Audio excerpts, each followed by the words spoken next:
Well, the ongoing special intensive revision of electoral rolls in the state of Bihar, which is going to witness assembly elections soon, has become a political flashpoint between the opposition parties, the ruling party, and also the Election Commission of India.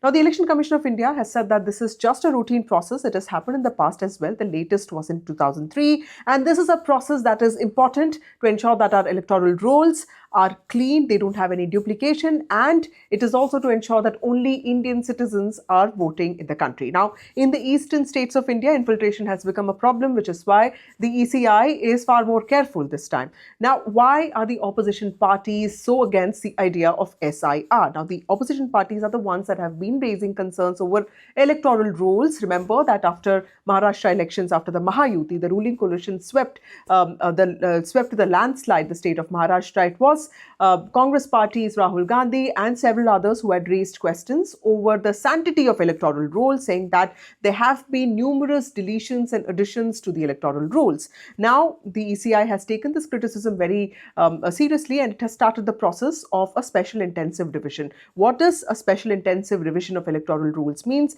This means that there will be door-to-door checks, verification of your name on the list of the electoral list of the ECI to be permissible to vote. It also means that this time you will be given, if you're a voter in Bihar, you will be given an enumeration form that you will have to fill out, and there have been different categories of voters. In the sense, if your name is present in the 2003 electoral list, you just have to submit the form with an extract of the electoral roll of 2003. But if you were born after 1987 but before 2004, you will have to also give proof of your birth and also proof of birth of one of your parents. And if you have been born after 2004, you will have to provide documents that certify the place of birth of both your parents and yourself. Now, all of this has made the opposition parties go up against the ECI, with some parties like TMC calling the new SIR an NRC in disguise.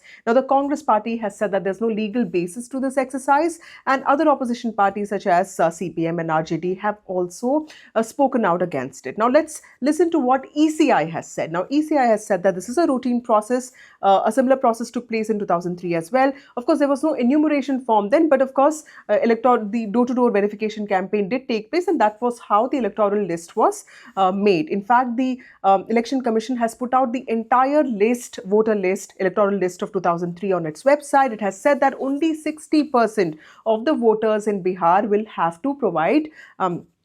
not have to provide any documents. In fact, they've said that out of 8 crore voters who are present in Bihar, 4.96 will not have to give any documents. It's only the additional 2.93 crore that were added after 2003 who will have to furnish these documents, which is why the ECI has said that this is a routine process and that it has deployed over 1 lakh BLOs, block level officers, to ensure that this process is smooth and that every voter in Bihar gets the help that he or she needs to ensure that his name is on the list. And in fact, the ECI has also said that it's reached out to all political parties to ensure that they have their block level agents to help out their voter bases. But remember that the opposition is basically criticizing this process because it is claiming that large-scale deletions and additions will take place, and that it has called this a conspiracy. It has in fact also raised questions over ECI's autonomy. Now, we'll have to wait and see how this plays out, but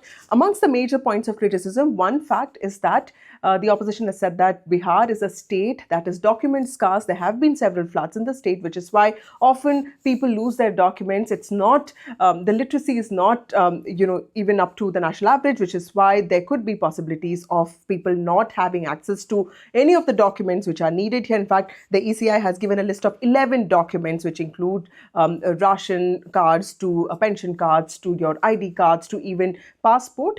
The opposition says that some of this will not be available, especially to the older voters. They've also said that there is no legal precedence to this. Now, the ECI, of course, has said that they have given all the options. In fact, there's a 2-month period that has been given to voters, 1 month for the enumeration forms to be submitted. The process started on the 25th of June. It will go on till July 25th. And of course, there will also be a draft list of electors that will come out on the 1st of August. And then in September, the final list will be published. And before this, one can also appeal at the level of SDMs. So clearly, there have been several checks and balances that have been put in place, is what the ECI has said. But remember that the Bihar Assembly, the tenure ends in November 2025, which is why the elections are expected to happen anywhere between October, November, and this issue is likely to become this issue is likely to become a political flashpoint. In fact, it is going to be a political flashpoint in the months to come.